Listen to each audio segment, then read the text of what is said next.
The first season, obviously, was the origin story. I mean, whenever you come out of the gate, you have to show everything and tell everything and let everybody sort of kind of see where the chess pieces are.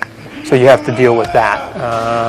And sometimes, as weird as it is when you're dealing with origins, you actually have to play with stuff that really isn't nearly as interesting as once you kind of set the table and you can start to move, right? We also had a lot of the fantasy elements, what I would call comic book elements in the first 6 shows in that first season. Angels, cyborgs, the Demented Clown, you know, talking a lot about it, the theology and stuff. A lot of the carryover of the comic book.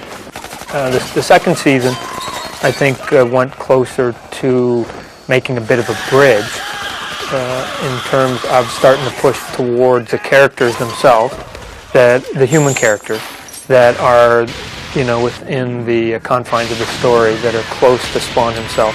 You took everything from me. You can't be alive. I'm not, asshole.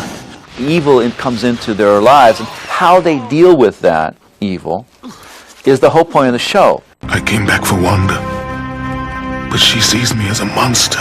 She loves Terry. She definitely loves Terry. But it's different.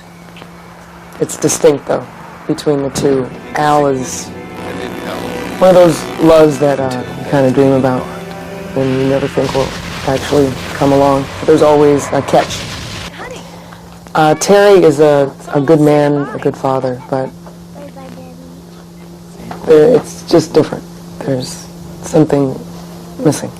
He's a stand-up guy that really got caught and made the wrong decision for a little while, and then decided to rethink what he had decided and change it and do what he thought was right. But in doing what was right, he put himself and his family in danger. You think you control what goes on here? You're damn right.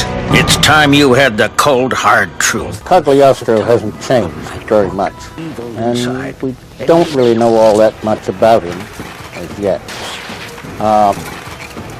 But he is a positive force, and in this battle between good and evil, as far as I know, he's going to come out all right. Damn thing's no good. Sights are off or something. Worthless piece of shit. It's jammed. Fortunately, To me, he's been pretty much the same throughout until this upcoming season, is when Switch gets nailed, gets shot. For the first time, the writers start to bring out the sensitive and the vulnerable side of Burke, and I haven't seen that before. It was always sarcasm, picking on Twitch.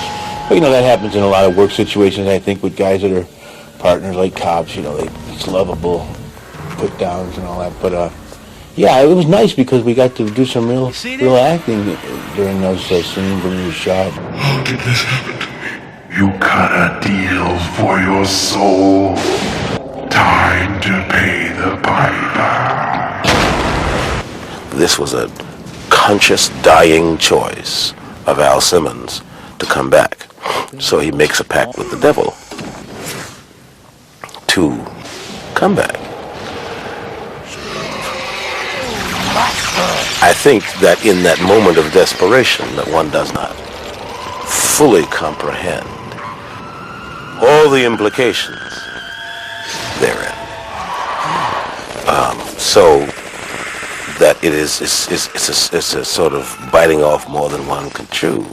you're a killer. Born and bred. And you're taking other people's lives. Who's to say who's the bad guy, who's the good guy? It all depends on what side you're on. You're just taking up space. Trying to be objective, I think that I'm more on his side than off his side. So I'd rather have him on my side than on the other side against me. Who the fuck are you? Your worst fucking nightmare. We're trying to bring it down to the urban level and make it more urban legend instead of like fantasy and sci-fi.